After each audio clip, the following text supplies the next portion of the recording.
There is a number so large, so unthinkably massive, that even world leaders avoid speaking it out loud. It's a number so dangerous that if it were to collapse, it wouldn't merely disrupt markets, it would erase countries, rewrite alliances, and change the world order forever. It is a number so deeply buried inside our global financial system that most people go their entire lives without hearing it, even though it impacts every decision they make.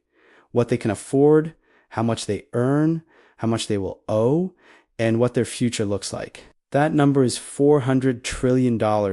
And despite what experts, politicians, or TV analysts might imply, this crisis isn't waiting in the future, it's already here, quietly reshaping the world around us while most people remain unaware of what it really means. To understand how humanity accidentally built a $400 trillion time bomb, we have to go back nearly 80 years to a moment when the global financial system cracked open and was rebuilt from scratch. The year was 1944. The world was still bleeding from the wounds of World War II. Nations were destroyed, economies shattered, currencies worthless. Global leaders gathered in Bretton Woods, New Hampshire, hoping to create a system that would prevent another depression or global war. The solution they created seemed, at the time, like economic genius. Tie all major world currencies to the US dollar and tie the dollar itself to gold. A simple anchor. But hidden inside that system was a weakness, a flaw, a loophole so dangerous that only one world leader, France, Charles de Gaulle, recognized it early. If the US dollar was the global reserve currency, and the US could print dollars whenever it wanted, then the world was effectively basing its entire financial structure on trust alone. Debt could be created endlessly, backed by nothing but promises.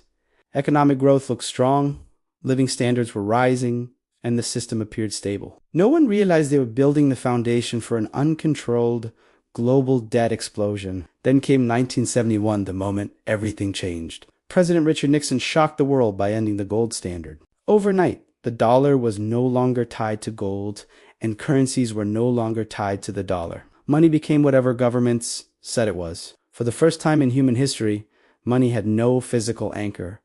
It was purely political. With that single announcement, the world unlocked something incredibly powerful and incredibly destructive: unlimited borrowing. Debt was no longer constrained by gold or production or tangible value. Debt became a policy tool, a political weapon, a shortcut to prosperity, and eventually the lifeblood of the entire system. What followed was predictable in hindsight. Corporations borrowed because it made their stock prices soar. Consumers borrowed because it allowed them to buy homes, cars, college degrees, and lifestyles far beyond their incomes. Banks invented new types of credit, new financial instruments, new ways to turn future earnings into present-day cash. The world had discovered that it could create economic growth without actually increasing productivity simply by expanding debt. As decades passed, debt became normalized. The global economy transformed from a system driven by production to a system driven entirely by credit. In the 1980s, massive deregulation on Wall Street triggered a new era of financial engineering. Credit cards surged.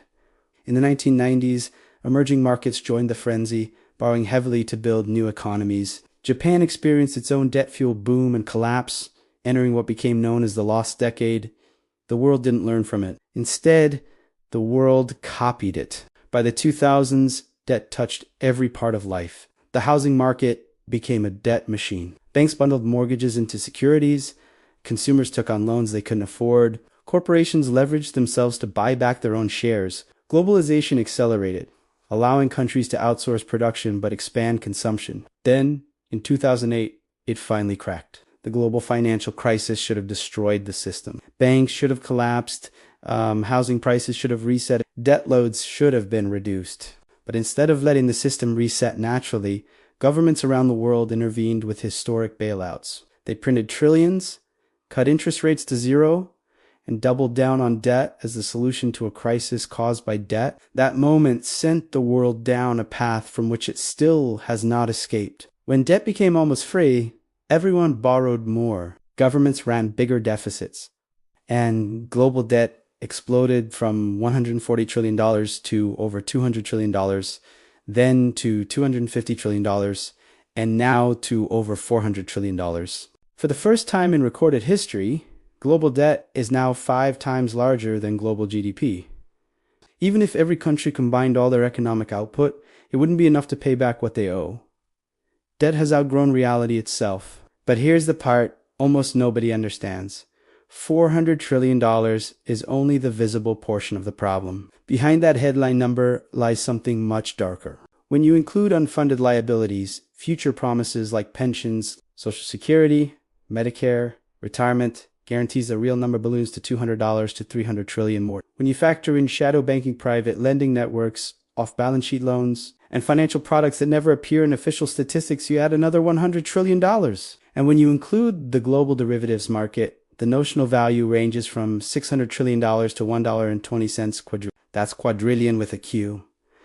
This means the world's true financial exposure is closer to $1 quadrillion, 5 to 10 times larger than the official debt number. When debt grows faster than productivity, history shows that collapse becomes inevitable.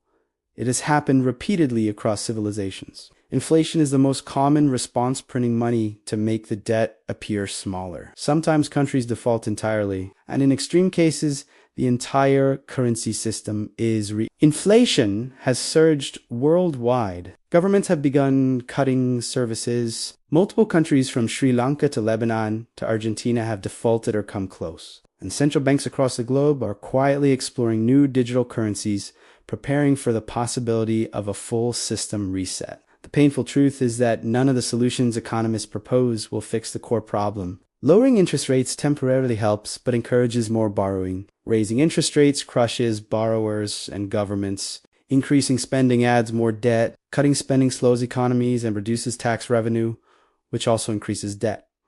Printing money devalues currencies. Reducing the money supply causes recessions.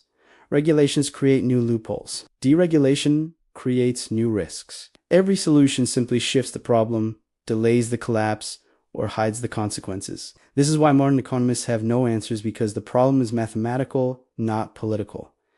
Debt grows exponentially. Productivity does not. No society has ever escaped this imbalance. That eventually reaches a point where it consumes everything. Budgets, growth, savings, pensions, currency, strength, and finally, political stability.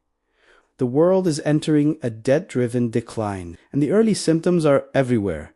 Rising inflation, rising interest rates, collapsing currencies, shrinking savings, and record-breaking levels of consumer, corporate, and government borrowing. History is repeating itself. This pattern mirrors the collapse of the Roman Empire, when currency debasement triggered inflation and unrest. It mirrors the French Revolution, where massive national debt led to money printing and hyperinflation. It mirrors Weimar Germany, where borrowing spiraled out of control until the currency became worthless. And it mirrors modern Argentina, which has cycled through dozens of debt crises, devaluations, and IMF bailouts. In every case, the collapse came not from foreign enemies, but from internal debt that outgrew the ability of the nation to sustain it. And now, for the first time in decades, the world has entered a phase where debt is no longer cheap. Interest rates are rising, refinancing costs are soaring, and central banks, the institutions designed to keep the system stable, are running out of tools.